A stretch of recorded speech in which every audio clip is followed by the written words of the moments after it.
ابھی دیکھا نہیں ہے نا عذاب قبر, اس لیے کیا کہہ رہے ہیں یار ہو سکتا ہے اللہ کوئی نیکی کام آ جائے, اللہ بخش دے. لیکن اگر کوئی عذاب قبر دیکھ لے نا پھر یہ کیفیات نہیں ہوگی, پھر تو وہ ایسا ہو جائے گا کہ اس کو خوف کم کرنا پڑے گا اس کا کہ بھائی اللہ سے امیدیں. تبھی تو دیکھو نبی صلی اللہ علیہ وسلم سے بہت ساری حدیثیں امیدوں کی منقول ہیں, ایسی روایتیں ہیں کہ عام عوام میں ہم ان کو بیان کریں نا تو ڈر لگتا ہے کہ لوگ اس کا غلط مطلب نہ سمجھیں.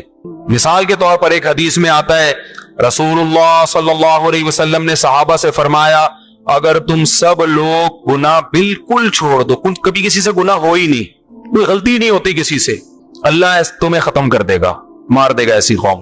اللہ ایسی قوم پیدا کرے گا جس سے گناہ ہو پھر وہ اللہ سے توبہ کرے. اللہ کو توبہ پسند ہے, صحیح حدیث ہے. اب اگر صرف آپ اتنی حدیث پبلک کے سامنے بیان کر دیں تو اس سے تو لوگوں کو گناہ پہ جرت ہوگی کہ نہیں ہوگی؟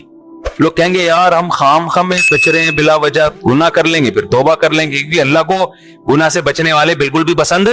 کیا خیال ہے؟ اللہ تو کہہ رہا ہے گناہ سے بالکل بچو گے تو میں تو مار کے ختم کر دوں گا, ایسے لوگ مجھے چاہیے. بھائی بات یہ کہ یہ جن کو خطاب کیا جا رہا ہے نا ان کے دلوں میں آگ کا اتنا خوف پیدا ہو گیا تھا, اتنی جہنم کی آگ کا ڈر کہ حضرت عمر رضی اللہ تعالیٰ عنہ کے تو رو رو کے یہاں نالیاں بن گئی تھی اللہ کے خوف سے. یہ لوگ آپ کے سامنے بیٹھے تھے, اتنا خوف کا غلبہ تھا حضرت عمر میں, وہ کہتے تھے کہ قیامت کے دن اللہ مجھے جنت نہ دے, بس میرے گناہ معاف کر دے میری نیکیوں کے بدلے, تو بس مجھے یہ بھی قبول ہے, مجھے ڈر ہے کہ میں پکڑا نہ جاؤں کہیں. حضرت ابو بکر پہ ایسا خوف کا غلبہ, گھاس کا تنکا اٹھا کے کہتے کاش میں گھاس کا تنکا ہوتا, میں مٹی ہوتا, انسان نہ بنتا تاکہ حساب نہ ہوتا. ایسا ان کے دماغوں پہ ایک حساب کتاب کا خوف مسلط تھا.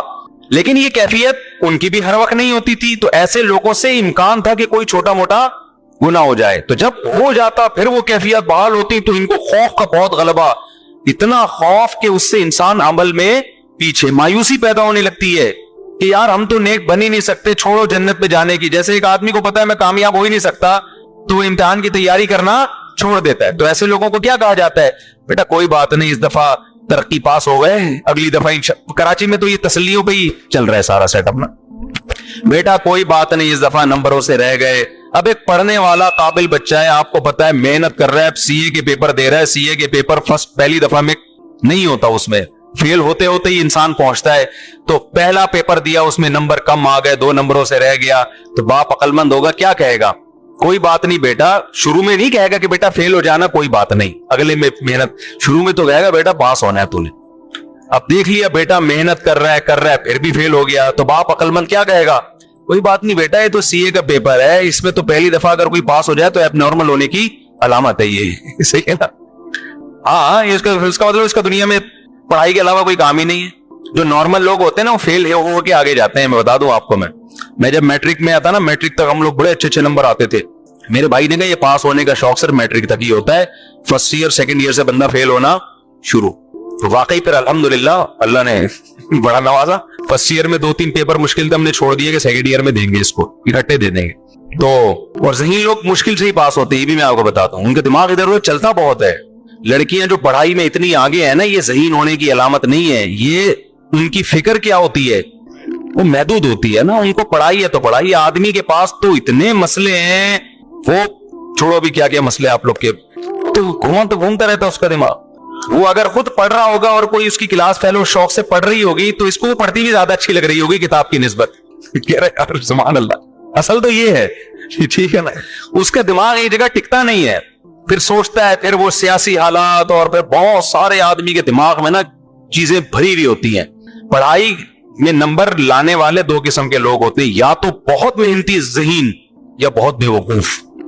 یا تو بہت ہی محنتی ہو نا وہ بھی چلے جاتے ہیں, یا میں نے پڑھائی بہت بے وقوف لوگوں کو دیکھا کہ نمبر اچھے آ رہے ہوتے ہیں, رٹے لگا کے. درمیانی طبقہ تو تھوڑا سا اس میں دماغ ہونا, وہ پھر بہت مشکل سے پڑھائی, وہ ٹکتا ہی نہیں ایک جگہ. وہ پھر کبھی وہ بیٹھتا ہے تو کہتا ہے یار ڈاکٹر کی میڈیکل کالج میں پڑھتا ہوں, تو ٹھیک ہے تو تیاری کرتا ہوں. پھر کہتے ہیں میڈیکل کالج جب تھوڑا مشکل لگتا ہے, کہہ رہے ہیں انجینئر بن جاؤ نا, میڈیکل کالج کی کیا ضرورت. اگلے دن وہ کہتا ہے چلو انجینئرنگ پڑھتا ہوں. پھر کہتے ہیں انجینئرنگ چھوڑو, بزنس میں دیکھو کتنا پیسہ ہے یار. اگلے دن یہ ہمارے یہاں لڑکے بیٹھے ہوئے پلان بنا رہے ہوتے ہیں, پھر وہ بزنس کی طرف آئے گا. پھر کہتا ہے سب چھوڑو, 4 شادیاں کرو, رزق خود بخود آئے گا, مفتی صاحب کا بیان ہے. آخر میں یہاں کے اینڈ ہوتا ہے, ٹھیک ہے نا, کہ یار شادیاں کرو, بچے پیدا کرو. اللہ کہتا ہے شادیاں کرو, رزق خود بخود چھپڑ پھاڑ کے آئے. تو یا پھر وہ کسی کام کا رہا ہی نہیں, تو دماغ اس کا گھومتا ہے. تو میں کیا بات کر رہا تھا, کہاں سے کہاں اتنی باتیں منتشر ہو رہی ہیں. نہیں وہ تو چل رہا تھا, یہ مثالیں یہاں کہاں سے آئی. میں یہ عرض کر رہا تھا کہ دو جذبے ہوتے ہیں نا انسان میں جو اس کو موٹیویٹ کرتے ہیں. نہیں یہ مثالیں یہاں کہاں سے آنا شروع ہو گئی. ہاں میں عرض کر رہا تھا کہ دیکھو نبی صلی اللہ علیہ وسلم نے کن صحابہ کو یہ حدیث بتائی. میں سی اے کی مثال دے رہا تھا کہ یار ایک پیپر رہ گیا تو باپ کیا کہتا ہے کہ بیٹا یہ تو سب کے رہ ہی جاتا ہے, یہ تو سب کا رہتا ہے, کوئی بات نہیں اگلے میں ٹرائی کر لینا. تو صحابہ کی حالت یہ تھی کہ وہ گناہ کو, حضرت عبداللہ بن عباس کہتے ہیں ہم نبی کے دور میں کوئی کسی سے گناہ ہو جاتا نا تو ہمیں ایسا لگتا تھا جیسے کوئی پہاڑ ہے ہمارے اوپر گرنے والا ہے, ایسا اللہ کا خوف ہوتا تھا. اب خود دیکھو نا ایک صحابی سے زنا ہوا, نبی سے آ کے کہہ رہے ہیں کہ مجھے رجم کریں, پتھر مار کے ہلاک کریں. نبی نے ان کو نکال دیا اپنی محفل سے کہ جاؤ, بتا دیا گویا بزبان حال کہ توبہ کرو بس اللہ سے. تسلی نہیں ہو رہی, دوبارہ آئے یا رسول اللہ آپ مجھ پہ حد جاری کریں. عورت بھی ایسا کر رہی ہے, عورت کا دل تو بہت کمزور ہوتا ہے, وہ تو پتھر مارنا اس کے لیے مشکل ہے. وہ یہ منظر نہیں دیکھ سکتی کہ لوگ کسی کو پتھر مار رہے ہوں, اور وہ نبی کے پاس صحابی آ رہی ہیں یا رسول اللہ مجھ سے زنا ہو گیا آپ مجھ کو رجم کریں. نبی نے ان کو بھیج دیا واپس, جاؤ. انہیں اشارہ کر دیا کہ بھئی اللہ سے توبہ کرو. دوبارہ آئی, چوتھی بار آئی تو نبی نے کہا کہ تمہیں حمل ہے, واپس چلی جاؤ. وہ اگر دوبارہ نہ آتی نبی ان کے پیچھے کسی کو نہیں بھیجتے.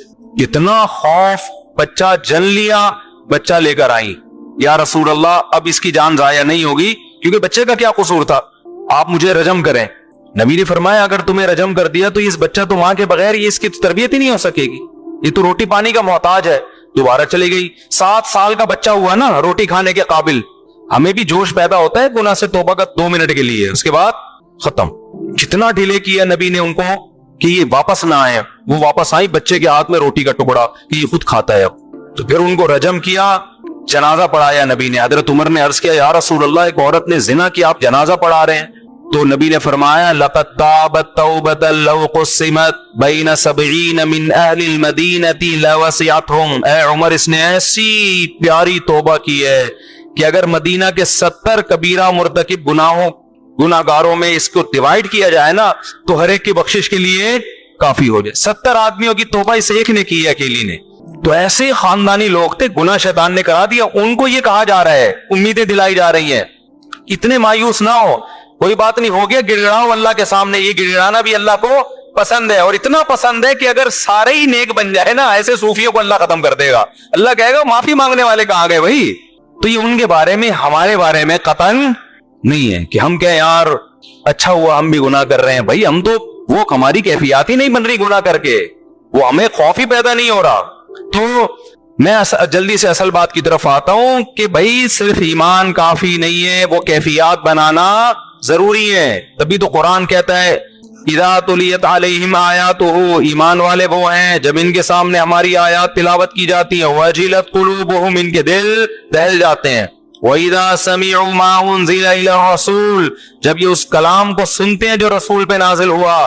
تَرَىٰ أَعْيُنَهُمْ تَفِيضُ مِنَ الدَّمْ, اے نبی آپ دیکھتے ان کی آنکھوں سے آنسو بہنا شروع ہو جاتے ہیں. یہ وہ کیفیات تھی جو صحابہ کی بنتی تھی. آج ہمارے دل کیا ہو گئے, خشک, سخت ہو گئے. قرآن کہتا ہے نا فَوَيْلٌ لِّلْقَاسِيَةِ قُلُوبُهُمْ, جن کے دل سخت ہو گئے, نصیحت کی بات ان کے دل پہ اثر نہیں کر رہی. اچھا دیکھو قرآن بار بار دل کا ذکر کر رہا ہے, دماغ کا ذکر نہیں کر رہا. حالانکہ بات جاتی کہاں ہے, پہلے دماغ میں جاتی ہے, لیکن قرآن کا تذکرہ کس کا کر رہا ہے, دل کا. وجہ اس کی ہے کہ دماغ میں جب جذبات بنتے ہیں نا تو فوراً اثرات کہاں آتے ہیں, دل پہ آتے ہیں. آپ کی بیوی آپ سے کہے نا مجھے آپ سے محبت ہے, آپ کو اگر بیوی سے عشق ہوگا ایک دم آپ کے دل کی دھڑکن, کوئی اجنبی لڑکی آپ سے اگر کہے کہ مجھے آپ سے بہت محبت ہے, کسی کنوارے چھڑے چھاٹ سے کہے, دل ایک دم کنٹرول سے باہر ہو جائے گا نا, یوں یوں یوں جا رہا ہے, اس کو قابو میں رکھنا مشکل ہو جائے گا, اٹیک نہ ہو جائے, اچھل کے آئے گا. تو اثر دماغ پہ ہو رہا ہے یا دل پہ ہو رہا ہے, دل پہ ہو رہا ہے, دل ہلے گا اس کا. لیکن بیوی صبح سے شام بولتی رہے کہ مجھے آپ سے محبت ہے, آدمی کہتا ہے کوئی تیرے اس کے علاوہ کوئی کام نہیں ہے. وجہ کیا ہے, وہ جذبات کیا ہو گئے, ختم. دماغ تو ہلے گا, دل پہ اتنا سا بھی اثر نہیں, اور اگر ہوگا بھی تو الٹا ہوگا, الٹا اثر. جیسے کوئی خاتون شادی سے پہلے کہہ دیتی نا آئی ہیٹ یو, تو وہ والا اثر ہوگا, اس میں دل ہلتا رہا, یہ والا ہلنا شروع ہو جائے گا, اس طرح کا دل ہلتا ہے. تو ہاں, تو قرآن کیا کہہ رہا ہے, قرآن ساری کیفیات کس کی ذکر کر رہا ہے؟ دل کی وجہ کیا ہے؟ یہ بتانے کے لیے کہ صرف ایمان کافی نہیں ہے، عمل کے لیے کس کا بننا ضروری ہے؟ دل کی دھڑکنیں، دل کی دھڑکنوں میں ایمان پیدا ہو جائے، دل کی دھڑکنوں سے پتا چلے کہ مومن ہے۔ اب سوال وہی میں جلدی سے جواب دے دیتا ہوں، بہت سوال کر لیے کہ یہ کیفیات پیدا کرنا ضروری ہے، یہ نہیں تو پتا چل گیا نا، اس کو دل میں آگ لگانا کہتے ہیں۔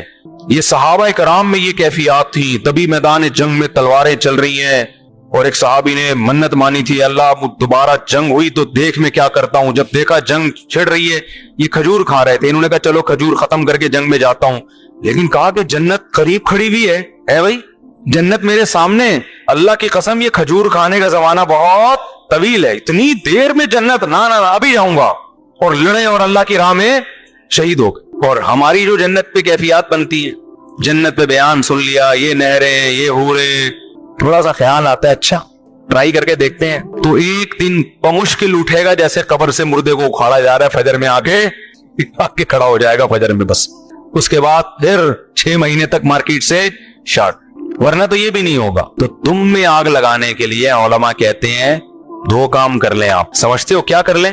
2 کام۔ ایک استحضار، جس چیز کو انسان بار بار سوچتا ہے نا، وہ آپ کی لاشعور کا حصہ بننا شروع۔ وہی مثال دیتا ہوں، آپ کھڑے ہو اور وہی گٹر کھلا ہوا ہے، لوگ کہہ رہے نہیں جاؤ، آپ کھڑے ہو کر تھوڑی دیر سوچیں، بیٹا ذرا سوچ لے، اگر گیا اور پاؤں اندر آیا تو تھوڑا سا کوئی یوٹیوب پہ ویڈیو لگا کے گٹر میں گرتے ہوئے لوگوں کی دیکھ لیتے، دیکھ نہیں سکتا، سوچ تھوڑی دیر۔ جب بہت زیادہ سوچیں گے نا، آہستہ آہستہ آپ کی وہ کیفیات بننا شروع، آپ کے دل میں خوف پیدا ہونا شروع۔ آپ ماشاءاللہ 130 کلو کے ہو گئے، گول ہو گئے، اب آپ لمبائی چوڑائی آپ کی کیا ہو گئی؟ برابر۔ مٹھائی کے لڈو آپ کے سامنے رسگلے پڑے ہوئے ہیں، کسی نے کہا یہ رسگلے، دوسرے نے کہا بھائی تو اپنا موٹاپا دیکھ، شوگر ہو سکتی ہے، بلڈ پریشر ہو سکتا ہے، آپ نے کہا بے یار وہ دیکھا جائے گا، ابھی تو کھاؤ، لیکن کھانے سے پہلے استحضار کریں۔ آپ 2-4 اپنے پرانے دوستوں کو ہسپتالوں میں دیکھیں جا کے، یا تصور کریں یار اس دن فلاں کا انتقال ہوا تھا، ایسے یوں پڑا ہوا تھا، اے بھائی تختے پہ ایسے ہی ہوگا نا، ایسے تختے پہ پڑا ہوا تھا، اچھا